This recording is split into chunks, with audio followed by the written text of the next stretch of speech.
The notion that science is satanic and deceptive to faithful Christians is a perspective that is being debated by many. Some argue that science and Christianity are mutually exclusive, and that the pursuit of scientific knowledge is inherently at odds with Christian values. This viewpoint stems from the idea that science seeks to explain the world through natural laws and empirical evidence, rather than relying on divine intervention or supernatural explanations. One of the primary concerns of those who believe science is satanic is the theory of evolution.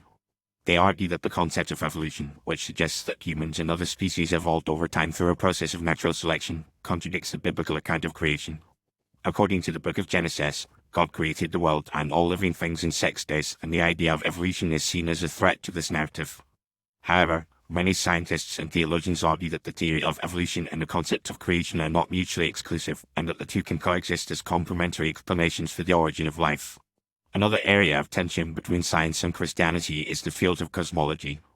The Big Bang theory, which suggests that the universe began as a single point and expanded rapidly around 13.8 billion years ago, is seen by some as contradictory to the biblical account of creation. However, many scientists and theologians argue that the Big Bang theory is actually consistent with the biblical account, as it suggests that the universe had a beginning, which is a central tenet of the Christian faith.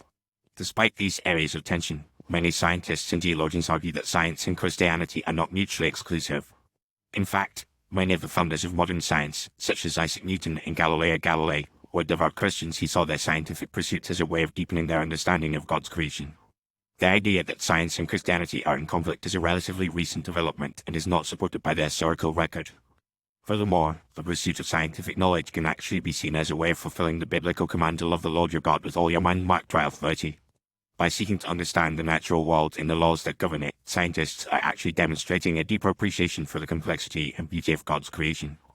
Additionally, many scientific discoveries have led to improvements in human health, quality of life, and our understanding of the world, which can be seen as a way of living out the biblical command to love your neighbor as yourself, Mark 12:31.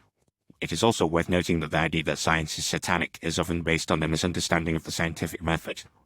Science is not a monolithic entity that seeks to promote a particular worldview or ideology, but rather a method of inquiry that seeks to understand the natural world through empirical evidence and testing. The scientific method is based on the principles of skepticism, peer review, and reproducibility, which are designed to minimize bias and ensure that scientific findings are reliable and accurate. In conclusion, the notion that science is satanic and deceptive to faithful Christians is not supported by the historical record or the principles of the scientific method. While there may be areas of tension between science and Christianity, these can be seen as opportunities for dialogue and deeper understanding rather than as evidence of a fundamental conflict. By seeking to understand the natural world and the laws that govern it, scientists are actually demonstrating a deeper appreciation for the complexity and beauty of God's creation and fulfilling the biblical command to love the Lord your God with all your mind. Ultimately, science and Christianity can be seen as complementary ways of understanding the world, and the pursuit of scientific knowledge can be a way of deepening our faith and living out our values as Christians.